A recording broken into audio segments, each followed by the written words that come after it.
Bonjour et bienvenue à tous. Aujourd'hui, je vous fais remonter le temps jusqu'au début du XXe siècle, à la rencontre de Raphaël Élysée. Cet homme qui a été contraint de quitter son île natale pour s'installer en France va marquer l'histoire de sa commune en devenant le premier maire noir de France métropolitaine. C'est parti.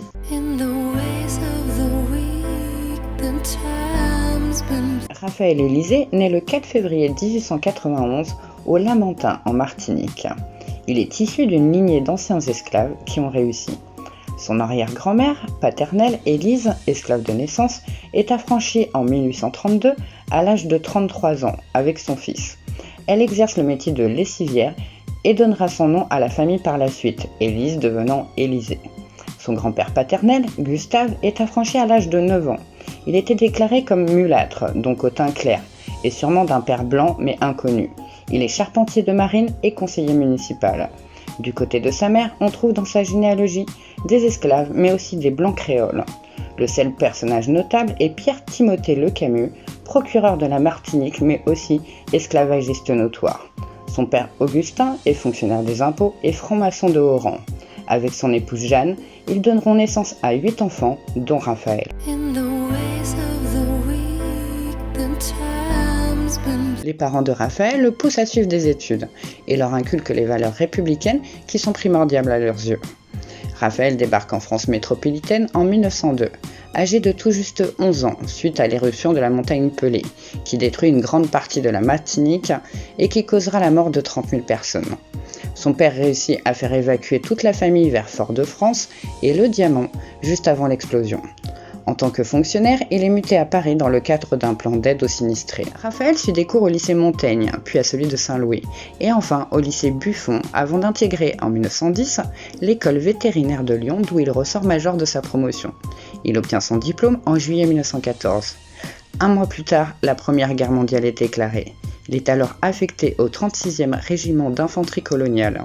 Il sert comme soldat, puis en tant que vétérinaire. Son courage sera récompensé par la Croix de guerre. Après la guerre, Raphaël décide de s'installer à Sablé-sur-Sarthe, non loin d'Angers. Cette région riche en élevage de chevaux et de bovins ne bénéficie pas encore des services d'un vétérinaire. Il s'installe alors avec son épouse en octobre 1919, où évidemment dans la petite ville, ils vont être les seuls noirs. Il épouse Caroline Ayot en 1919, une métisse elle aussi martiniquaise, qu'il a rencontrée à Paris. Ils auront une fille unique en 1920, Janine. Elle meurt en 1937, âgée de 17 ans, d'une péritonite mal soignée peu après avoir obtenu son bac. L'intégration de Raphaël se passe bien. Il devient vice-président des comices agricoles, des sortes de coopératives fermières, administrateur de la caisse d'épargne, président des anciens combattants et de l'organisme des logements sociaux. Passionné de musique classique, Raphaël est également un photographe amateur, possédant son propre laboratoire de développement dans sa maison de Sablé-sur-Sarthe. Il s'était montré favorable à l'espéranto, espérant qu'elle devienne une langue internationale instruite à l'école. Son entrée en politique se fait par son adhésion en 1924 à la section locale de la SFIO, la section française de l'Internationale ouvrière. Et même si sa liste est battue aux élections municipales de 1925, il entre au conseil municipal au sein de l'opposition. Il remporte de peu l'élection municipale de 1929, son parti socialiste étant allié avec les radicaux du cartel des gauches. On considère alors qu'il est le premier maire métis et antillais d'une commune métropolitaine. À vrai dire, Louis Guizot l'avait déjà précédé en 1790 dans la commune de Saint-Génie de Malgoire. Si son élection n'a pas été une mince affaire, elle a été facilitée par le fait qu'il avait le soutien des politiques du coin et aussi parce qu'il était le seul vétérinaire dans une région qui vit presque exclusivement de l'élevage d'animaux. Malgré tout, certains se moquent, l'appelant le roi nègre. Dans sa commune, on lui doit la création des cours préparatoires, d'une maternité, d'un service de pédiatrie, d'une maison du peuple pour les syndicats, d'une cantine communale, d'un terrain football et de la première piscine homologuée de l'ouest de la France. Mais aussi de la goutte de lait, une sorte de prémisse de planning familial apportant de l'aide aux mères et à leurs enfants. Son élection est renouvelée en 1935. Il est également nommé pour représenter l'Association des maires de France à l'occasion du 300e anniversaire du rattachement des Antilles à la France. Raphaël retourne pour la première fois aux Antilles depuis son enfance. À cette occasion, il se rend à Saint-Pierre et y retrouve son jeune frère Maxence qui en est le maire.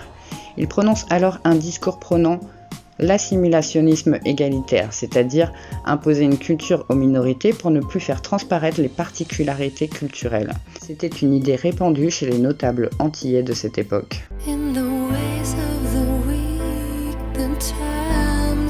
Raphaël est mobilisé le 3 septembre 1939 à 48 ans. Il exerce la fonction de vétérinaire avec le grade de capitaine à Hirson dans l'Aisne.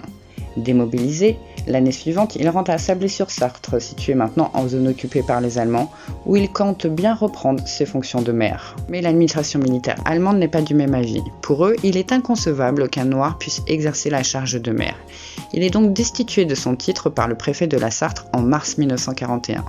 Mais le conseil municipal, attristé d'avoir dû l'écarter, lui assure qu'il pourra reprendre ses fonctions dès la fin de la guerre. Il redevient vétérinaire à partir du printemps 1943 et intègre la résistance au sein du réseau Buckmaster.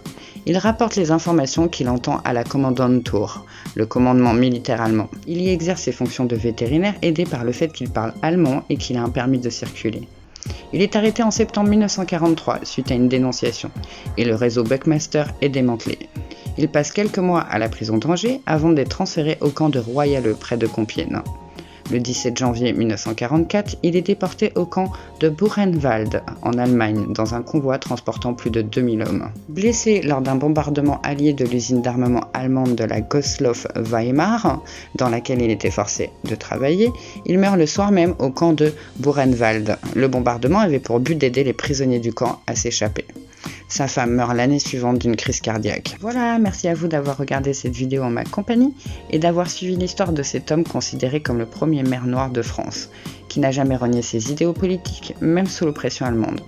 Pour ma part, je vous souhaite un bon week-end, une bonne semaine et je vous dis à très bientôt pour un autre personnage oublié.